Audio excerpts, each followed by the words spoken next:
The House will now adjourn. I call the honourable member for Braddon. Thank you, Madam Speaker. The Tarkine National Coalition, also known as Save the Tarkine, is a fanatical environmentalist group that openly judges its effectiveness on the level of economic disruption it inflicts on business.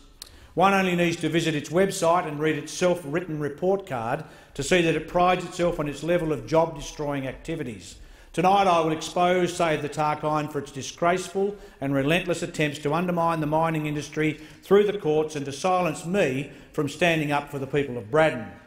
The employee and public face of this organisation is Mr Scott Jordan, with former Senator Bob Brown the patron.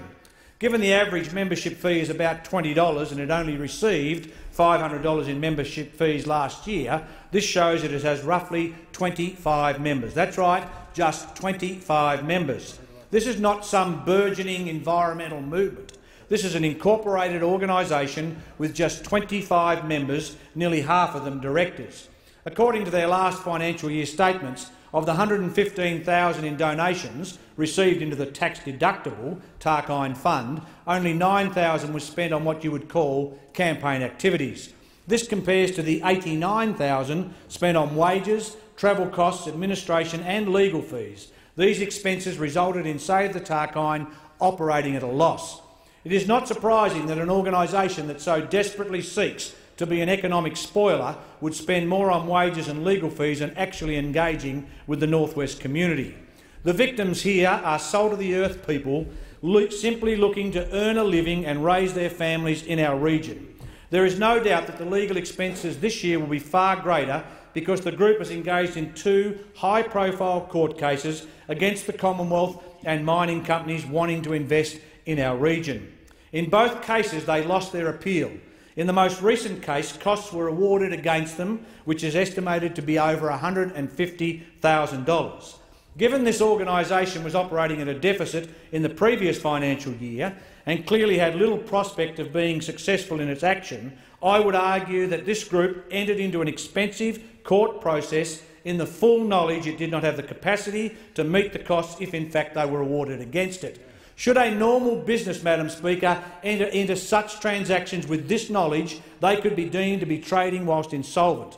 This leaves me deeply concerned that Save the Tarkine's intention is to simply wind up insolvent and start a similar organisation hell-bent on standing in the way of mining and forestry developments. The public are asking me how on earth this group will pay these costs. Well, Madam Speaker, it has become quite clear just how they intend to start their next fundraising campaign, by suing me. 2 weeks ago I received a letter from an inner-city Melbourne law firm seeking the immediate payment of $40,000 and an apology for standing up for the people of Braddon and attacking the Save the Tarkine group for their job-destroying stunts. Well, let me say clearly and loudly tonight to Save the Tarkine directors, to Scott Jordan, former Senator Bob Brown and Blair lawyers, I will not be silenced. I will not back down and I will not stop until Save the Tarkine pays taxpayers and Venture Minerals back for their failed court cases and ceases their job-destroying campaign through the courts. Save the Tarkine, Madam Speaker, can dish it out with wild, unsubstantiated claims against the mining and forestry sector, but they can't take it. They are like schoolyard bullies. They have a glass jaw and will never, ever accept the umpire's decision. How dare this organisation engage an inner-city Melbourne legal firm to try and stifle the political process with attempts to bully MPs and senators into silence? I acknowledge the presence this evening in the House of Senator John Madigan. Senator Madigan has likewise been harangued by Blair lawyers who sent him a letter of demand on another matter that is basically a cut and paste of the demand sent to me as the member for Braddon. It would appear that Blair is simply a legal factory dedicated to the cause of trying to shut up anyone that finally calls on to account groups such as Save the Tarkine.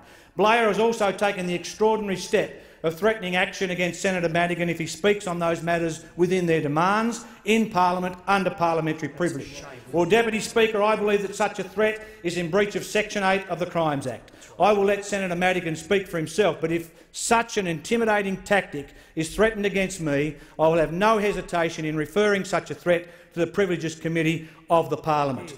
I can assure the people of Braddon I will not be silenced by Save the Tycoon or their fancy lawyers, because I know that the overwhelming majority of my electorate desperately want to see new jobs in our region and a future for our young people. Madam Speaker, I seek leave to table the annual statements and the constitution of Tarkine National Coalition Incorporated. Is leave given? Yes, indeed, Liz. Leave is granted.